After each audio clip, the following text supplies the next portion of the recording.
దక్షిణ కాశీగా పిలువబడే శ్రీ వేములవాడ రాజరాజేశ్వరి స్వామి దేవస్థాన అభివృద్ధి నేపథ్యంలో ప్రభుత్వ విప్ ఎమ్మెల్యే ఆది శ్రీనివాస్తో మా కరీంనగర్ ప్రతినిధి రవికుమార్ ఫేస్ టు ఫేస్.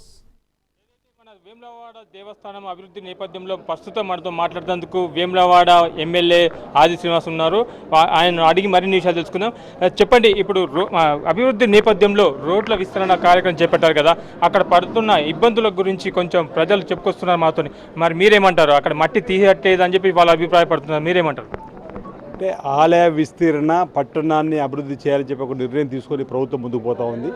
గౌరవ ముఖ్యమంత్రి శ్రీ రేవంత్ రెడ్డి గారి నాయకత్వంలో 23-24 ఆర్థిక సంవత్సరంలో 50 కోట్లు, 25-26 ఆర్థిక సంవత్సరంలో 100 కోట్లు కలిపి 150 కోట్లు వెచ్చించి రాజన్న ఆలయ అభివృద్ధి పట్టణ అభివృద్ధి కోసం నిధులు మంజూరు చేసి టెండర్ల దశ కూడా పోతా ఉన్నాం. మీరు అన్నట్టుగా రాజన్న ఆలయంలో జరిగే అభివృద్ధి కంటే ముందు రోడ్డు విస్తరణకు సంబంధించి కూడా కార్యక్రమాలు మొదలైనవి.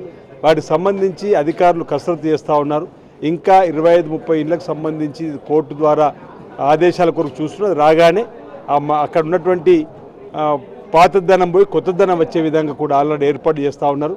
ఒకరిద్దరికి అక్కడక్కడ నష్టం జరుగుతున్న వారిని కూడా గుర్తించి వారికి 2013 ఇప్పుడు భూసేకరణ చట్టం 2010 భారతదేశంలో అంతకు మించిన చట్టం లేదు. అలాంటి 2013 భూసేకరణ చట్ట ప్రకారం నష్టపోతున్నటువంటి వారి నిర్వాసులు కూడా మేలైనటువంటి ప్యాకేజ్ ఇవ్వాలని చెప్పి ప్రభుత్వం నిధులు తీసుకొని ముందుకు పోతూ ఉంది. ఒకరిద్దరికి అభిప్రాయాలు ఏమన్నా వాటిని చెప్పినా వాటిని తీసుకొని వారి ఆలోచనకు అనుగుణంగా ఈ ప్రభుత్వం ముందుకు పోయే ప్రయత్నం చేస్తుంది. ప్రధానంగా ప్రభుత్వం యొక్క ఆలోచన వేల పట్టణాభివృద్ధి, వేల రాజన్న ఆలయాభివృద్ధి కోసమే చేస్తున్న ప్రయత్నం తప్ప మరొకటి కాదని సంగతి సందర్భంగా తెలియజేస్తా ఉన్నాను. ఇది మొత్తానికైతే ఇక గతంలో ఎన్నడూ జరగని విధంగా రాజన్న ఆలయ దేవస్థానం అభివృద్ధితో పాటు రోడ్ల విస్తరణ కూడా చేపడుతున్నామని చెప్పేసి మా ప్రభుత్వం ముందుకొస్తుంది. ఆ అభివృద్ధి నేపథ్యంలో సుందరవందనంగా కనబడుతుంది వేములవాడ దేవస్థానం అని చెప్పుకొస్తున్నారు ఆది శ్రీనివాస్. కెమెరా పర్సన్ రఘుతో రవికుమార్.